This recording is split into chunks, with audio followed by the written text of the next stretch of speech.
diária. Gênesis 32.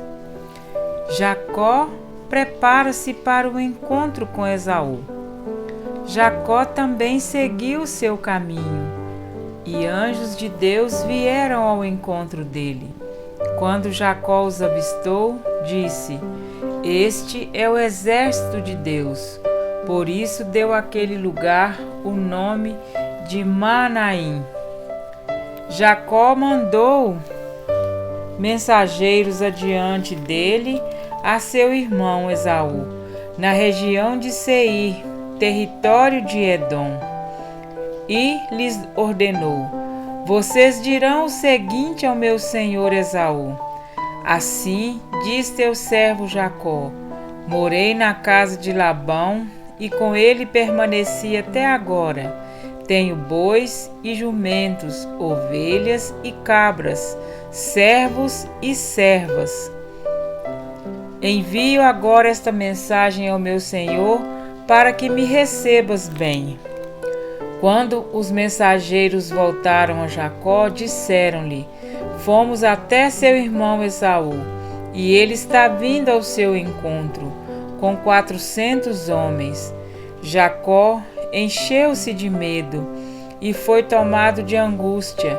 Então dividiu em 2 grupos todos os que estavam com ele, bem como as ovelhas, as cabras, os bois e os camelos, pois assim pensou: se Esaú vier e atacar um dos grupos, o outro poderá escapar."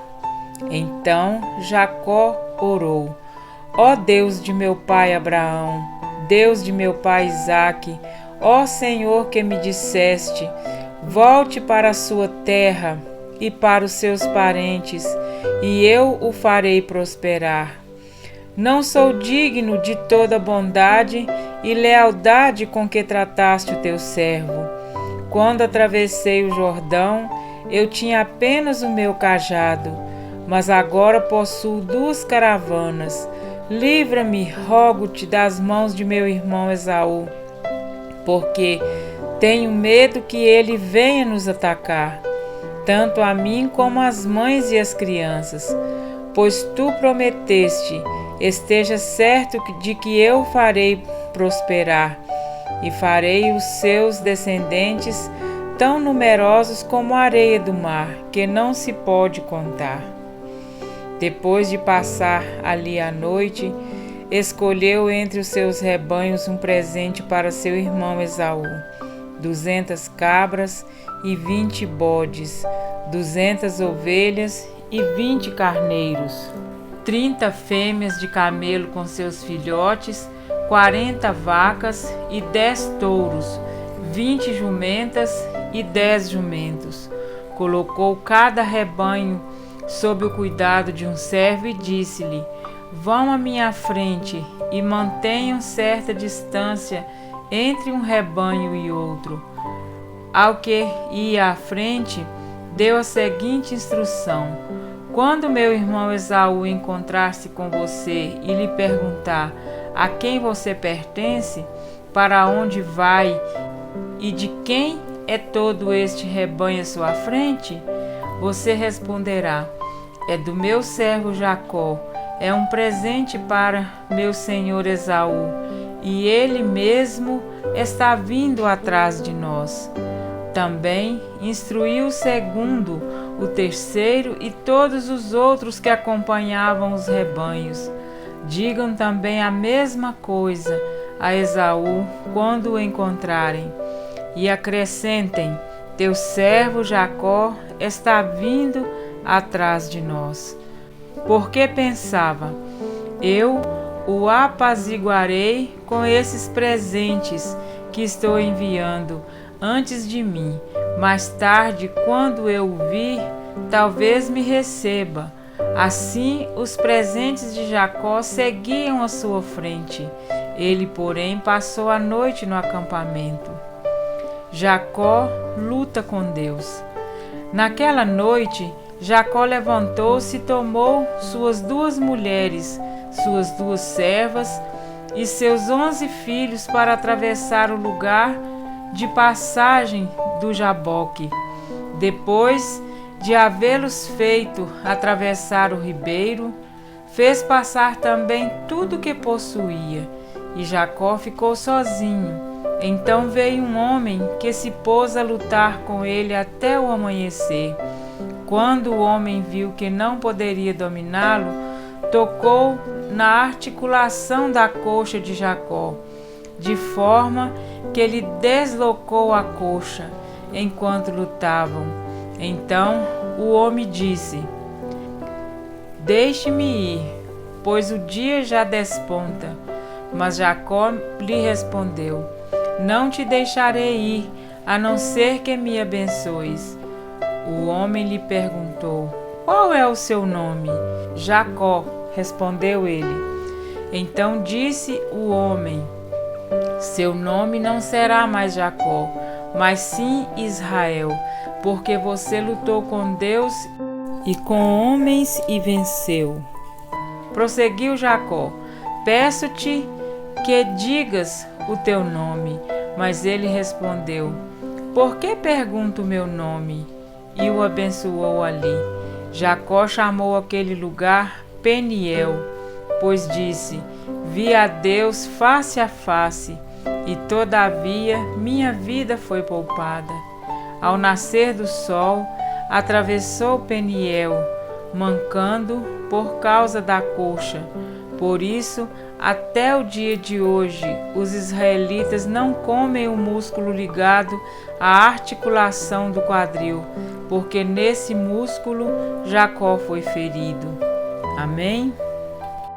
Para refletir, o propósito e o plano de Deus em meio à circunstância. O nosso Deus é um Deus que controla a circunstância. Fico feliz que seja, porque a vida é feita de momentos. Muitas das circunstâncias que enfrentamos são ordenadas por Deus e, em geral, independem de quem somos e até mesmo de estarmos ou não servindo a Deus. Descobri que muitas das adversidades que as pessoas enfrentam foram permitidas para atrapalhá-las e perturbá-las por causa de sua falta de entendimento sobre a vida e o poder de Deus. Quando as circunstâncias parecem contra nós, com frequência, é o caminho pavimentado por Deus para uma grande obra de libertação em nossa vida. E quando a vitória vier, saberemos sem sombra de dúvida que foi o seu poderoso braço que nos salvou. Assim, um dos propósitos das circunstâncias contrárias é Deus mostrar o seu poder e a sua glória a um mundo que precisava ver a sua majestade. Outro propósito é Ele se revelar a nós de tal maneira que aprendemos a confiar nele de modo definitivo, sem nos importarmos com a situação ao nosso redor. Saberemos que Deus dará a sua provisão na circunstância de hoje e de amanhã, porque Ele já se revelou na circunstância de ontem. Para um tremendo exemplo bíblico de alguém cuja vida foi apanhada na teia das adversidades, aparentemente devastadora, vejamos a parte da vida de Jacó detalhada em Gênesis 32. A circunstância era a seguinte: mais de 20 anos Jacó havia recebido a bênção de primogenitura que pertencia ao seu irmão mais velho Esaú, mas a obteve por meio da fraude. Jacó havia enganado o seu pai, Isaque, para obter a bênção que por tradição pertencia ao seu irmão mais velho. Esaú, enraivecido, prometeu matar Jacó. Com medo, Jacó fugiu para Harã, onde trabalhou 21 anos. Ali, Deus abençoou Jacó com esposa, filhos e gados numerosos. Deus ordenou a Jacó que regressasse. Entretanto, Jacó estava com muito medo, porque Esaú talvez ainda estivesse zangado, disposto a matá-lo. Era um tormento com o qual Jacó convivia e que o impedia de ver as circunstâncias boas que o rodeavam. O tempo todo, as boas circunstâncias sobrepujavam as más, porém ele não as reconhecia. Durante a viagem, anjos de Deus vieram ao encontro dele. Jacó viu os anjos, contudo continuava em absoluto pavor. Sabia o que Deus havia prometido. Esteja certo de que o farei prosperar, e ainda assim temia. Jacó tinha uma profunda busca espiritual a fazer. Então, enviou as esposas, os filhos e os servos a um ribeiro chamado Jaboque, que significa esvaziamento ou derramamento. Paremos por aqui em nossa história e concentremos-nos no medo atormentador que levou Jacó àquele lugar e impediu o fluxo do poder de Deus em sua vida. Basicamente, havia uma dupla razão para Jacó temer. Número 1. Jacó nunca percebeu a verdadeira situação. 2. Ele não entendia a sua posição. Acredito que se nós cristãos conhecêssemos a realidade de cada situação e compreendêssemos a nossa posição, seríamos poupados de muitas turbulências, incertezas e muitos medos. Jacó olhava para a circunstância pelo lado natural, considerando apenas o que achava que merecia, o que ouvia falar e aquilo em que acreditava. Não estava apoiado nas promessas de Deus, nem na obra que Deus havia feito no coração do irmão durante a sua ausência. Se pudéssemos tão somente aprender a ver as coisas como Deus vê, como seria diferente a nossa vida? A situação real era esta. Durante o tempo em que Jacó estava ausente da terra natal, Deus também havia abençoado Esaú, e este estava a caminho para encontrar Jacó com a intenção de dar-lhe boas-vindas e em paz. Não planejava matá-lo. Deus havia operado na vida de Esaú e em seu coração, apagando o mal que Jacó tanto temia. O medo, tão bem ilustrado nessa história, foi produto da ignorância. Na maioria das vezes temos medo do desconhecido. Para cada circunstância apavorante ou devastadora, Deus tem o ponto de vista correto, sendo capaz de mudar qualquer situação e nos dar a vitória. Por isso é fundamental conhecer os fatos, tal qual se mostra aos olhos de Deus. Se estivermos nele, poderemos confiar em sua compreensão e simplesmente andar passo a passo com ele rumo à vitória.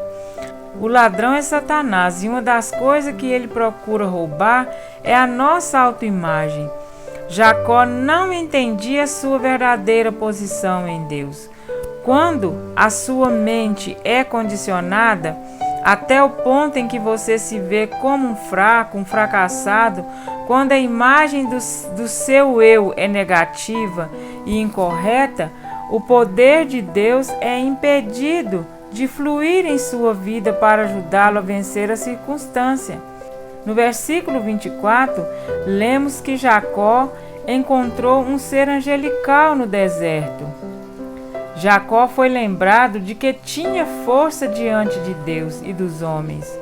Ele precisava perceber que não apenas tinha esse poder, mas que não estava agindo como se o tivesse.